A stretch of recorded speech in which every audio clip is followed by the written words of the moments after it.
I can give her a tough time. But yeah, I'm expecting a tough match and I'll do my best to be prepared. The cameras caught Alexandra Eala smiling, but behind that calm expression was a player who knew exactly what was waiting for her. I think I can give her a tough time, she said when asked about her next opponent. I'm expecting a difficult match, and I'll do everything I can to be ready. There was no bravado, no prediction of victory. Just quiet confidence from a player whose racket had already done enough talking. Because by the time those words were spoken in Washington, D.C., Alex Eala had already accomplished something almost nobody on the WTA Tour could claim in 2026. She had defeated 6 top-10 players in a single season. Not once, not twice. 6 different occasions against some of the biggest names in women's tennis. Each victory pushed her further away from being labeled a promising young talent and closer to becoming one of the sport's genuine contenders. Her latest statement came under the lights in the quarterfinals of the Mubadala City DC Open. Standing across the net was the tournament's second seed, Elina Svitolina, one of the most experienced competitors on the tour and the world's number 10 player. Svitolina had spent years proving herself against the very best, winning major titles, collecting victories on every surface, and earning a reputation as one of the toughest competitors in women's tennis. For many young players, facing someone with that resume can become overwhelming. For Alex Eala, it became another opportunity. From the opening games, she refused to let Svitolina dictate the pace. Every aggressive return, every confident rally, every successful break of serve reinforced the same message. She wasn't intimidated. She belonged. The final score read 6-3, 6-4. Straight sets. Another top-10 victory. Another reminder that what fans were witnessing wasn't a lucky week or an unexpected hot streak. It was consistency at the highest level. Even after the match, Eala remained focused instead of celebrating wildly. She acknowledged how dangerous Svitolina had been throughout the contest. She hit some really good shots, Alex admitted afterward. She became especially aggressive in the second set. That response reflected the maturity that has become one of the defining characteristics of her rapid rise. She never makes the match about herself alone. She gives credit. She stays grounded. Then she moves on to the next challenge. Statistics, however, tell a story that modest interviews often hide.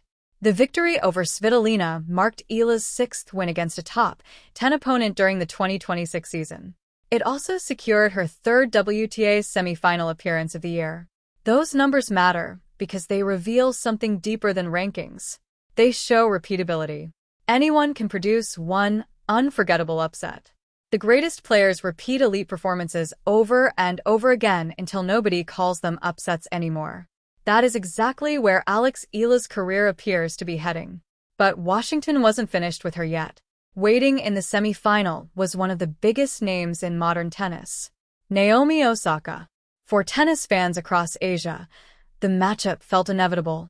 In the Philippines, supporters had followed Eala's remarkable climb for months, staying awake through impossible time zones to watch every match. In Japan, Osaka remained one of the sport's biggest global icons, a 4-time Grand Slam champion whose return to elite competition had become one of the season's most inspiring stories. Now their paths would finally cross. Not in an exhibition. Not in practice. On one of the biggest stages of the North American hardcourt season. Their first meeting would decide a place in a WTA 500 final. At first glance, the storyline almost writes itself.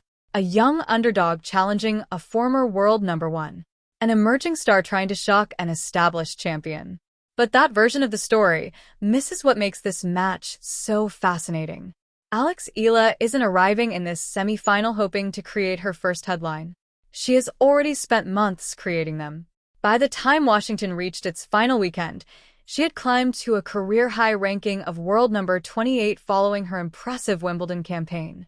Although she entered the tournament unseeded, her draw quickly became one of the toughest in the event.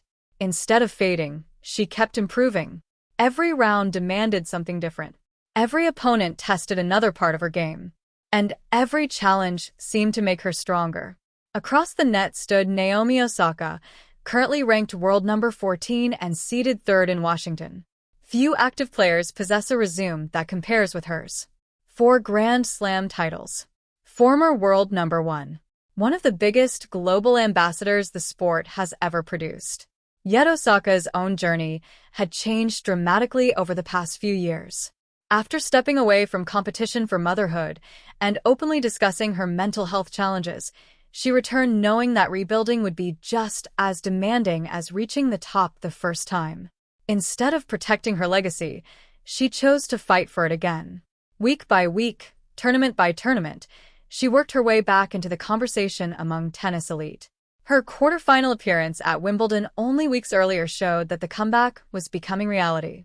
Now, Washington presented another opportunity. For the first time, Osaka and Eala would stand on opposite sides of the net. One player represented years of proven greatness. The other represented the future arriving much faster than anyone expected. Yet there was something remarkably different about how this matchup felt. There was no hostility, no manufactured rivalry, no attempts to build drama through controversial headlines. Instead, there was respect, real respect.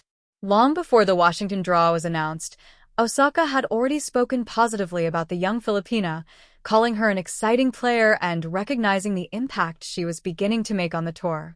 After defeating Svitolina, Eala responded with the same admiration. She praised Osaka not only for everything she had accomplished inside the lines, but also for the influence she has had beyond tennis. Those exchanges transformed the semifinal into something much more compelling than a simple battle between experience and youth. It became a meeting of two athletes whose careers had traveled completely different roads, but were now intersecting at precisely the right moment. One had already climbed to the summit and was determined to return. The other was beginning the climb that many believe could eventually take her there. And as thousands prepared to watch in Washington, and millions more across Asia set alarms for another late night, the stage was ready for what could become one of the defining matches of Alex Eala's remarkable 2026 season. Following her loss to Coco Gauff in the 2026 Roland Garros final, Sabalenka said she believed the result was influenced largely by her own mistakes rather than Gauff playing an extraordinary match, comments that were widely reported and discussed throughout the tennis world. Whether fans agreed with those remarks or criticized them, they became part of the wider conversation about how elite champions respond when rising stars begin challenging the established order.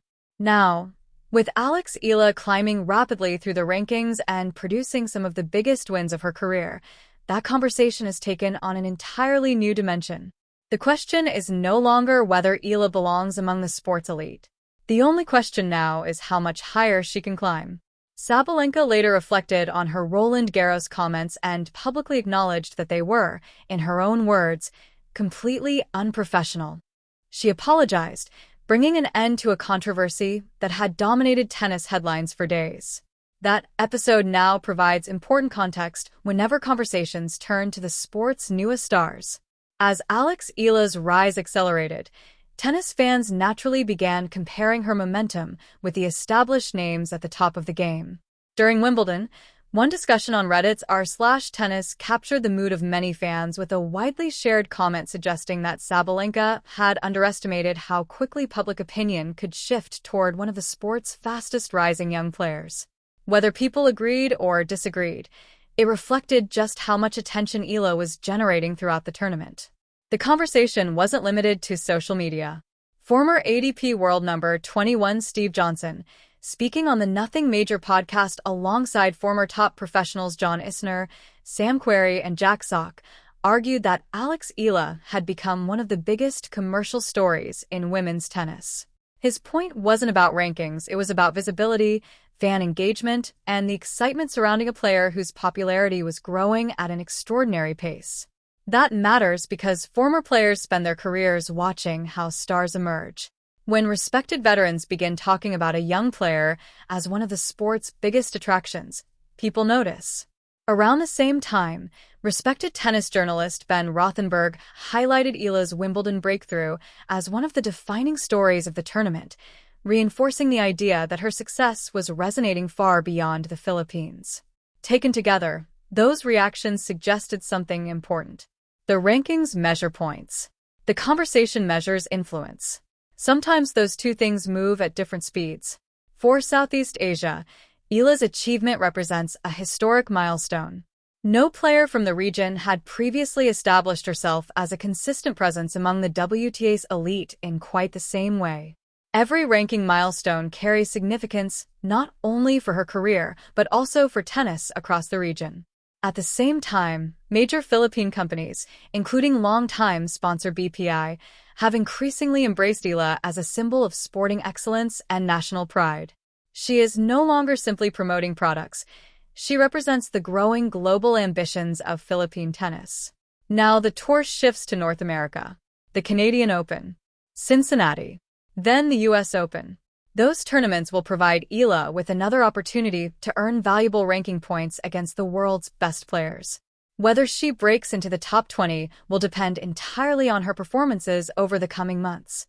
The opportunity is there, but so is the challenge, as every player at the top of the rankings will be chasing the same prize. What makes Eala stand out isn't simply her victories. It's the way she responds after defeat. Her Wimbledon run ended in a 3-set battle against Jasmine Paolini.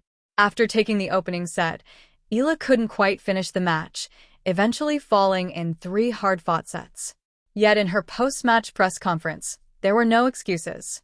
Instead, she focused on gratitude and the bigger picture, saying it would be the honor of my life to inspire others. That perspective resonated with fans back home. While she was still processing the disappointment of leaving Wimbledon, the Bank of the Philippine Islands shared its now famous Rising Higher message, reminding the country that one defeat could not overshadow everything she had accomplished during those remarkable 2 weeks. From childhood dreams on neighborhood courts, to defeating a reigning Wimbledon champion on center court, to reaching a career-high ranking, Alex Eala has already written one of the most compelling stories in tennis this season. Which brings us back to the question everyone is asking. Will Alex Eala be ranked higher than Aryna Sabalenka 1 year from now? No one can answer that with certainty. Rankings are earned over an entire season, and Sabalenka remains one of the strongest and most accomplished players in the world. But what Wimbledon proved is that Eala belongs in the conversation with the very best.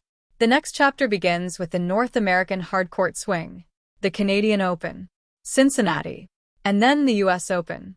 By the end of those tournaments, we'll have a much clearer picture of just how high Alex Eala's remarkable rise can go.